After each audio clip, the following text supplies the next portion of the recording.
Estamos de regreso, gracias por continuar con nosotros. Avanzamos con más información. Ucrania denuncia que Rusia acumula fuerzas militares tanto en la zona del conflicto en el este del país como en la frontera ruso-ucraniana. La tensión entre ambos países mantienen en alerta a la comunidad internacional. Ve usted. Entre Ucrania y Rusia, las espadas vuelven a estar en alto. Según Kiev, Moscú está movilizando sus tropas en Crimea y acumulando fuerzas en la frontera. La inteligencia militar ucraniana cree que Rusia prepara la entrada de unidades militares en las regiones separatistas del este ucraniano, con el pretexto de proteger a sus habitantes. En Occidente también crece la preocupación. Estados Unidos ha advertido a Rusia contra cualquier intento de intimidación. Moscú debe cesar la escalada militar y reafirmar de forma inmediata e incondicional su compromiso con un acuerdo político y un alto el fuego, dice el ministro de Exteriores de Ucrania. Nuestra preocupación se basa en la escalada y las agresiones rusas en el este de Ucrania. Por supuesto, nos preocuparía cualquier intento por parte de Rusia de intimidar a sus vecinos y a nuestros socios, de los que Ucrania forma parte, afirma el portavoz de la diplomacia estadounidense. Rusia ha respondido que en su territorio puede desplegar sus fuerzas armadas como le plazca y que las maniobras militares no suponen ninguna amenaza. El jefe de la diplomacia rusa ha advertido a su vez a Ucrania contra una eventual escalada. El enfrentamiento ha tocado fondo, como se dice ahora.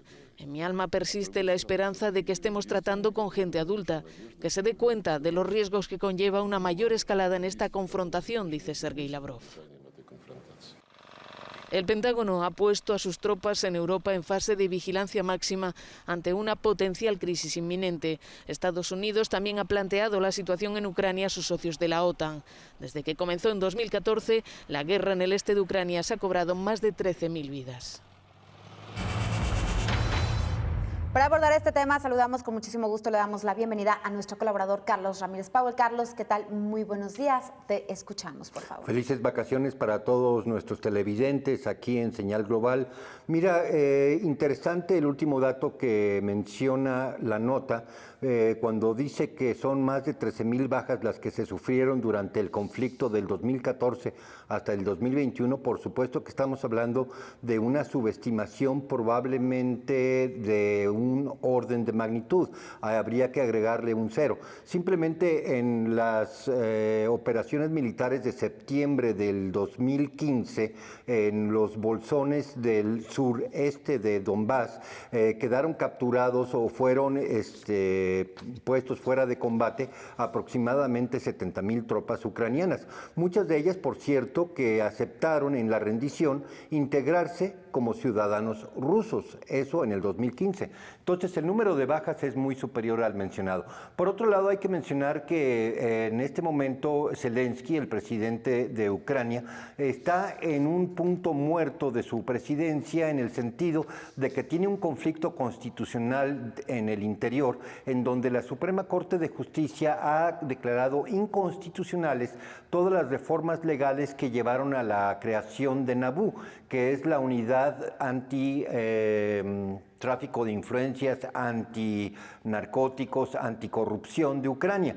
Esto significa que en este momento Zelensky, que tiene aproximadamente 100 investigaciones abiertas a través de esta unidad de investigación, que supuestamente depende del Ejecutivo, pero fue declarada inconstitucional por la Suprema Corte de Justicia porque efectivamente NABU, la unidad anticorrupción, no le responde a nadie. Es un cuarto poder dentro de la estructura semiconstitucional o paraconstitucional que surgió del golpe de Estado del 2014.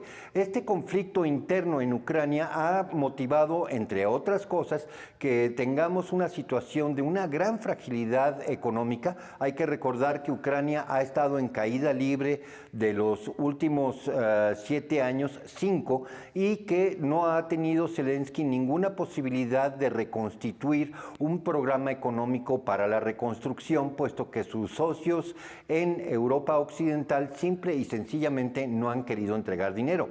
La ayuda que sí ha recibido Ucrania cuantiosa ha sido ayuda militar y entrenamiento por parte de Estados Unidos y de la OTAN, que en este momento, bueno, pues están en una situación, digamos, de ofensiva global. Hay que recordar que Estados Unidos en este momento recomenzó bombardeos en Siria, tiene las sanciones todavía más altas contra Venezuela, tiene movimientos de provocación en contra de Irán y bueno, entra dentro de lo que se podría llamar la visión estratégica norteamericana, el de incrementar la presión a Rusia en el este de Ucrania. Mira, el 26 de febrero la Casa Blanca emitió un comunicado en el que Joe Biden declara que Estados Unidos nunca aceptará la integración de Crimea a Rusia, lo que Estados Unidos llama la anexión de Crimea a Rusia. Y por lo tanto, a partir de ese momento, digamos que los canales de comunicación diplomáticos entre Estados Unidos y Rusia en torno al problema ucraniano están totalmente cortados. Mira, el paralelo que podemos encontrar, sobre todo que ahora que vemos movimientos de tropas tan acelerados del Comando Central ucraniano hacia la frontera con Donetsk y Lugansk, es básicamente el que se vivió en agosto del 2008 en contra de Georgia. Hay que recordar que Georgia inició una ofensiva en Osetia del Norte que le costó aproximadamente 15,000 bajas a Osetia, 15,000 bajas civiles, y la respuesta rusa fue la de iniciar una ofensiva, una contraofensiva que duró 15 días y que desarmó totalmente al ejército georgiano. Lo dejó sin aviación y lo dejó sin blindados en cuestión de 15 días. Una respuesta militar rusa a Ucrania sería no la de entrar directamente en las repúblicas separatistas de Donetsk y Lugansk, sino simplemente negar acceso aéreo a la Fuerza Aérea Ucraniana. En otras palabras, no tendría una ofensiva ucraniana en el este, en Donetsk, ningún apoyo aéreo. Y por otro lado, bueno, pues comenzar una serie de ataques quirúrgicos en contra de los aeropuertos y de los puntos de entrada de las fuerzas ucranianas a Donetsk. Otro caso interesante de lo que escuchamos en la nota es el hecho de que los acuerdos de Minsk, de los cuales Rusia es pactante, no como parte involucrada, sino como interesado en que se cumpla. Hay que recordar que estos tratados de Minsk involucran exclusivamente a Ucrania, a Donetsk y a Lugansk. Entonces, en este momento, Rusia, como garante de dicho pacto, dice que simple y sencillamente Ucrania no ha cumplido ninguno de los puntos de acuerdo. Bien, el paso siguiente en este incremento de tensiones es el de que Estados Unidos en este momento ha estado posicionando tropas y marina en el Mar Negro, alrededor del Mar Negro, y por lo tanto los rusos dentro de su territorio han estado moviendo tropas. Hubo un ejercicio muy importante la semana pasada, conjunto entre el Mar Negro y muy lejano en el Ártico, en donde 3 submarinos rusos salieron a superficie quebrando el hielo simultáneamente para mostrar que podían presentar una amenaza nuclear. Aproximadamente 200 cabezas nucleares son las que se podían desplegar desde esa salida en el Ártico. En otras palabras, Rusia en este momento está mostrando su poderío estratégico, diciéndole a Occidente, a la OTAN y a Estados Unidos que un intento de comienzo de guerra tendría un resultado muy probable de una respuesta estratégica en varios niveles, no únicamente en el punto de agresión. Mira, para finalizar la nota sería interesante remarcar que casi todo el mando superior de Ucrania ha sido sustituido por generales poco experimentados, puesto que los veteranos de la guerra del 2014-2016 o fueron despedidos o se retiraron por voluntad propia. Entonces el ejército ucraniano, aunque presume tener nuevo armamento, no está preparado para un conflicto militar en Donetsk. Finalmente, mira, un comentario muy general. A Occidente en general le encantaría que Rusia invadiera Ucrania, para hacerse cargo de lo que es básicamente un peso muerto. A lo largo de los años 2014-2020, Occidente básicamente saqueó la riqueza industrial y agrícola de Ucrania, y en este momento pues Ucrania es, digamos, un lastre para la planeación de Europa y de Estados Unidos. A ellos les encantaría ver que Rusia se hiciese cargo de lo que es básicamente ya en este momento un Estado fallido. Carlos, ¿nos podrías ampliar un poquito más cómo surge este conflicto? ¿Por qué es tan importante? Y si los habitantes de estas zonas entendemos que se quieren independizar de Ucrania.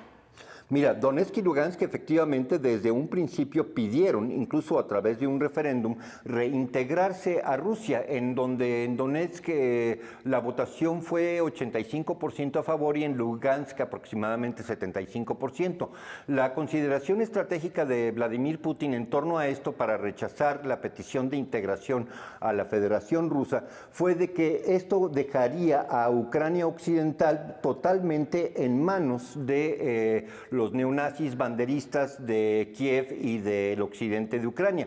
La consideración estratégica de Vladimir Putin es la de generar una unificación ucraniana, incluida Donetsk y Lugansk, para tener un marco demográfico balanceado entre Ucrania Occidental, que es profundamente de derechas, estamos hablando de neonazis, y Donetsk y Lugansk y Kharkov, que son básicamente regiones mucho más afines a Rusia, por lo tanto no los ha integrado. Caso muy distinto al de Crimea, que se manejó de una manera con pensamiento estratégico, puesto que Crimea es básicamente la llave que controla el acceso entre la masa continental europea y la masa continental asiática.